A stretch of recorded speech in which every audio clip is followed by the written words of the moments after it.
Hi everyone, अस्सलाम वालेकुम। कैसे हैं आप सब? कैसी तबीयत है आप सब की? अल्हम्दुलिल्लाह कि मैं तो ठीक हूँ। और आप सब कैसे हैं? और बस इतनी गर्मी लग रही थी ना, आपको पता है मौसम कितना ज़्यादा चेंज हो गया। तो ये मैंने सारा रूम जो है वो अपना क्लीन किया। बच्चे इतना गंद डाल के रखते हैं, मैं जितना रूम को साफ़ करने की कोशिश करती हूँ उतना ही बच्चे इतना गंद डाल के रखते हैं कि मुझे नहीं समझ आती कि शायद मेरे ही बच्चे इस तरह या आप सबके भी बच्चे इस तरह हैं। मुझे तो ये नहीं समझ आती, कभी कभी मैं बहुत ज़्यादा कंफ्यूज हो जाती हूँ।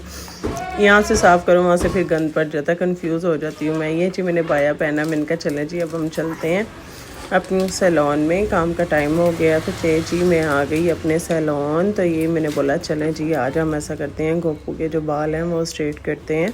गोपू बहुत खुश था तो ये जी मैंने स्ट्रेटनर लगाया और इसको ऑन किया। गोपू के बाल मैंने ओपन किए और जी ये मैंने बोला चले मैं भी थोड़ा सा सामने आ जाऊँ और सामने गोपू को भी दिखा दूँ कि गोपू बैठा हुआ है। और ये गोपू माशाल्लाह माशाल्लाह इतने प्यार से बाल स्ट्रेट करवा रहा था, मैं क्या बताऊँ कि जिस तरह कोई बड़ा करवाता है। साथ में खाना खा रही है, मेरा रोज़ है तो मुझे इस तरह से हो रहा था तो ये साथ में खाना खा रही थी और मैं इसके बाल स्ट्रेट कर रही थी। तो यहाँ से देखें कितने कर्ली और वहाँ से अभी थोड़े से किए थे तो माशाल्लाह इतने खूबसूरत लग रहे थे इसके बाल। तो यहाँ माशाल्लाह इसके ये देखें जी कंप्लीट हो गए थे बाल। तो अभी नीचे से थोड़े से रहते थे तो बट मेरा रोज़ा था, पहले कुछ काम वगैरह करके मैं थक गई थी और उसके बाद फिर गोपू आ गया। मैंने कहा चलें कोई नहीं, गोपू की माने। और यहाँ जी आयत साहिबा नाराज़ होकर बैठी हुई थी, मामा गोपू से प्यार करती हैं मेरे से नहीं करती। यहाँ गोपू साहिबा का जी अब मेकअप हो रहा था। गोपू फुल बटा फुल जो अपने मोड में था, जी मुझे रेडी भी करो, मेरे बाल भी स्ट्रेट किए हैं तब मुझे रेडी भी करो। तो जी ये देखें फिर मैंने जो गोपू के बाल वगैरह स्ट्रेट की, इसकी पिक्चर्स वगैरह बनाई, वीडियोस बनाई। बाद में जी इसने पानी करवा ली, मेरी सारी मेहनत पे फिर इसने पानी फेर दिया। ये जी हो गया हमारा इफ्तार का टाइम।